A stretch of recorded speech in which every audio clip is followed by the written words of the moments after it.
Did you know that Frozen 3 might finally be the movie where we'll see Elsa falling in love and getting married? Yeah, folks, ever since Frozen 3 was announced, everyone can't stop talking about Elsa's wedding. And we've got all the details about what will be the event of the century in the Disney world, along with many other cool things and some really interesting theories involving the next film of the Arendelle royal family, Elsa's wedding. The truth is, Disney has always portrayed Elsa as a strong, determined, and independent woman. And that's one of the reasons why, let me repeat, still, she hasn't had her romantic partner explored in the franchise's films and books. But from all indications, not only is that about to change, but it's gonna go even further. Elsa's wedding will likely happen in Frozen 3. At the end of Frozen 2, we saw Elsa stepping down from her position as queen, and Anna takes on the role of the sovereign of the kingdom of Arendelle. Elsa chooses to live in the forest with the Northuldra tribe as the fifth spirit responsible for maintaining balance between the spirits and humans. But many people, including some within Disney itself, believe that this is the right moment for Elsa to finally have a romantic partner revealed. And according to the rumors, everything indicates that this romantic partner will be a new character introduced in the new film of the franchise. The most likely theory suggests that this character might be someone from a family that had a very close relationship with her father, King Agnar. In the distant past, the then Prince Agnar received a proposal from the King of Vassar to marry his daughter, Princess Runa,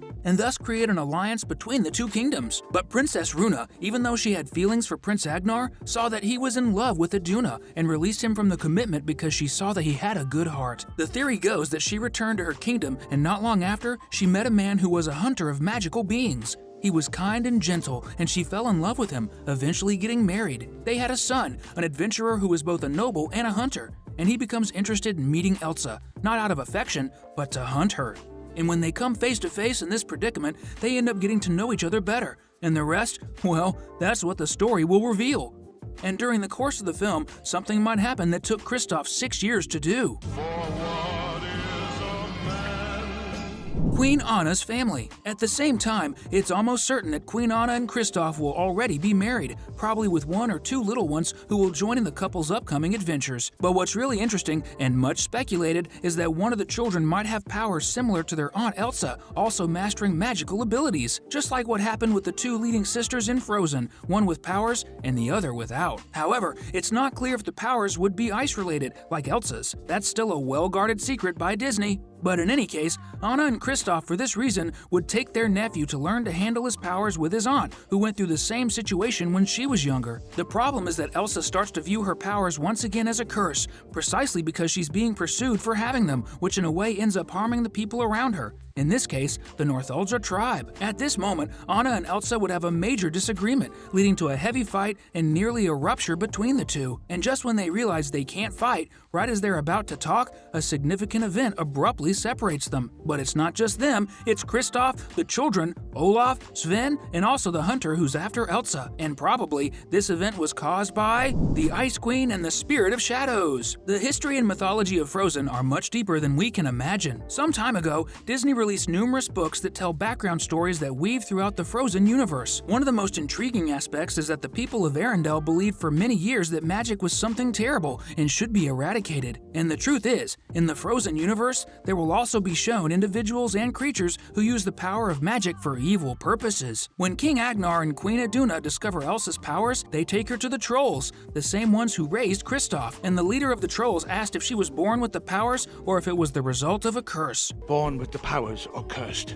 In other words, there are individuals and beings, typically witches, who have the ability to cast curses of this kind. Therefore, there's a strong possibility that a being of such magnitude not only appears in the film to rival Elsa, who will be the true villain of the film, but also to cause the cataclysm that will physically separate the 2 sisters at a point in the movie. What's most interesting is that those books mention that one of the individuals who could hold this position is Rita. If you don't know yet, Rita is the name of Elsa's grandmother and the mother of King Agnar, who, according to the Disney book Frozen 2: Dangerous Secrets, at a certain point asked the Trolls to erase from her memory her husband, the King of Arendelle, Runard. The significant detail is that King Runard utterly abhorred magic, which was one of the reasons he ended up attacking the Northuldra tribe and causing all that trouble with the Enchanted Forest, a situation resolved in Frozen 2 after decades of estrangement. And one of the reasons he asked for this to happen would be because she herself also had magicalized powers, which not only put her life in jeopardy if her husband found out, but also the life of her son, King Agnar, who could inherit her powers. This didn't happen,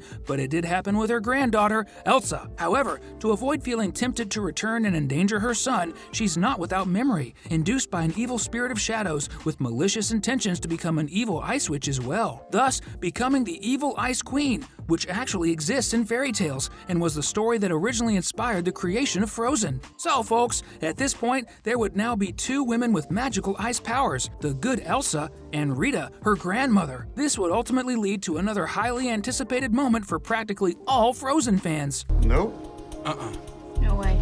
Anna gains powers. Due to the influence of the Spirit of Shadows, both Elsa and Rita would engage in a conflict, from which Elsa would eventually lose, as she is an evil and is willing to do anything to win. And brace yourselves, here comes the bombshell. When Elsa would be close to losing her life, she ends up passing her powers to Anna with the help of the other spirits from the Enchanted Forest. So, Queen Anna manages to defeat her grandmother not through strength, but by showing that she had discovered everything the former queen had forgotten, and that they were actually grandmother and granddaughter. She reveals that all of this was being caused by the cruel and likely vengeful motives of the Spirit of Shadows. Throughout the movie, everyone would be at the source of the Ahtohallan, the magical river. After all, they had perished in the pursuit of this river, which was discovered by Elsa's mother, as recounted in the book Frozen 2: Dangerous Secrets. In an attempt to uncover all truths about Elsa, both her parents decided to go there once and for all to help their daughter. However, unfortunately, during the journey, their ship never returns, and everyone believes they perished. But in reality, they were frozen in this place full of magic where time and space are different. However,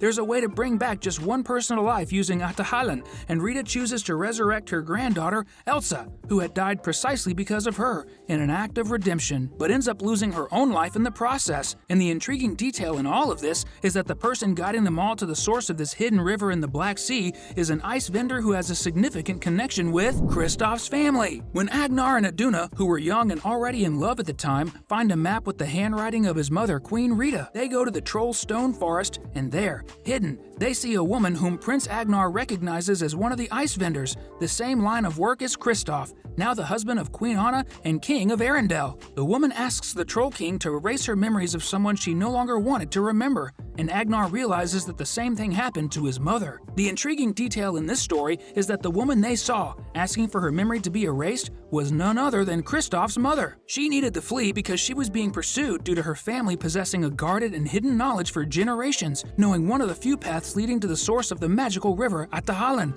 that wasn't part of the Northuldra tribe. Believe it or not, the one chasing her was the father of the wicked Prince Hans and his various brothers, who might, at least some of them, appear in Frozen 3 to cause some mischief, as being bad seems to be in the family's DNA. The fact is, yes, we will also explore a bit more of Kristoff's family secrets and how it was, unbeknownst to everyone, intricately tied to Elsa's family history, her now wife Anna, and the mother of their children. Wow! This is a fascinating story. Alright, it's all just theories, but they're intertwined with facts that truly are a part of the Frozen story, written in official Disney books, and can be used and further explored in future Frozen films. Because, after all, something tells me Frozen 3 won't be the franchise's last movie. After all, we need to meet Elsa's future children in Frozen 4.